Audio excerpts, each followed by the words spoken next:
शासनाच्या ज्या वस्तू आहे, शासनाची जी प्रॉपर्टी आहे ती सांभाळली पाहिजे। तुम्ही गावात खाजगी शाळा कितीही बनवा, कितीही तयार करा, माझा त्याला विरोध नाही, पण गावातली जिल्हा परिषदेची शाळा सुद्धा टिकली पाहिजे आणि ती वाचली पाहिजे। हे तुमचं माझं सर्वांचं कर्तव्य आहे।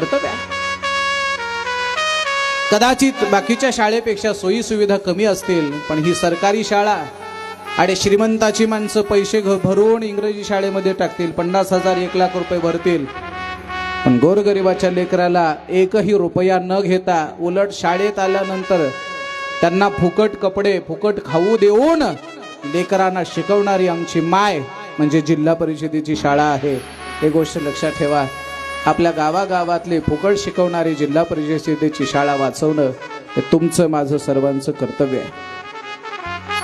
शासनाची जी काही मालमत्ता आहे ते सांभाळणं आमचं कर्तव्य आहे। मग ती बस असेल, शाळा असेल, हे सुद्धा सांभाळणं आमचं कर्तव्य आहे। माझी तरी प्रार्थना आहे, हा सप्ताह झाल्यानंतर जर कदाचित काही 10-5 हजार रुपये उरले तर त्याच्यातले काही पैसे, निदान 25% पैसे तरी जिल्हा परिषद शाळेला खर्च करा। कारण जेवढी मंदिरं सुंदर असली पाहिजेत तेवढ्याच आमच्या शाळा सुद्धा सुंदर असल्या पाहिजेत। हे तुमचं माझं सर्वांचं कर्तव्य आहे, ही गोष्ट लक्षात असू द्या।